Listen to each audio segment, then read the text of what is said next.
So everyone is super excited for the women's basketball game this weekend. I mean, tell us about it. Yeah, well, everyone here is excited, and the team has made their way down for the Final Four.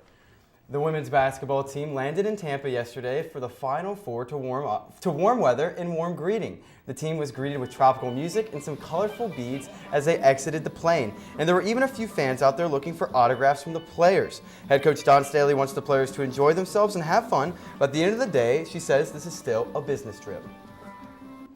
It's a business trip, so we're going to, balance our enjoyment while staying focused on the task at hand, which is Notre Dame on Sunday night. The game against Notre Dame will be at 6:30 on Sunday night, and if the Gamecocks win, they will play the winner of UConn or Maryland game, which is scheduled to tip right after at 8:30. And the men's Final Four will be tipping off on Saturday night in Indianapolis, and many believe history could be made. Tournament favorite and undefeated Kentucky Wildcats will be looking to become the first team to go undefeated since, ironically, the 1976 Indiana Hoosiers. The first Final Four game will be a matchup between two coaches that are familiar with this stage. Michigan State head coach Tom Izzo and Duke head coach Mike Krzyzewski have been to the Final Four a combined 19 times. That game will be at 6:09, while Kentucky will try to stay perfect against Wisconsin in a rematch of last year's national semifinal. That was a 1-point victory by Kentucky. That game tips at 8:49. And after a phenomenal pitching performance on Tuesday against the Citadel, the Gamecocks baseball team was hoping to continue that momentum in their first of a 3-game set in Starkville against Mississippi State. Unfortunately, that was not the case. The baseball team surrendered 13 runs in a 13-2 blowout. The loss ended the Gamecock streak of 11 straight games decided by 3 runs or less. The only bright spot of the loss was junior infielder DJ Arendas had 2 doubles in the game for the first time in his career. The Gamecocks look to rebound today as they start play at 4 p.m.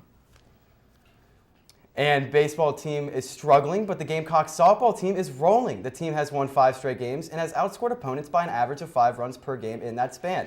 They seem to be hitting their stride, and it couldn't come at a better time. The team is making their way down to Gainesville for possibly their toughest test of the season, a 3-game set this weekend against 32-4 and number 3 ranked Florida Gators. All 3 games will be broadcast on the SEC network, and the first game is tonight at 6 p.m.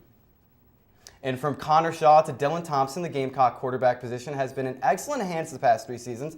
However, coming into the spring, the position was still up for grabs. But the picture may be clearer. Today, redshirt junior quarterback Brendan Nosovich has received his release from the school and is able to transfer according to GamecockCentral.com. Nosovich spent most of last season as a backup tight end and special teams player because his speed, but he did take snaps at quarterback at the end of last season and this spring.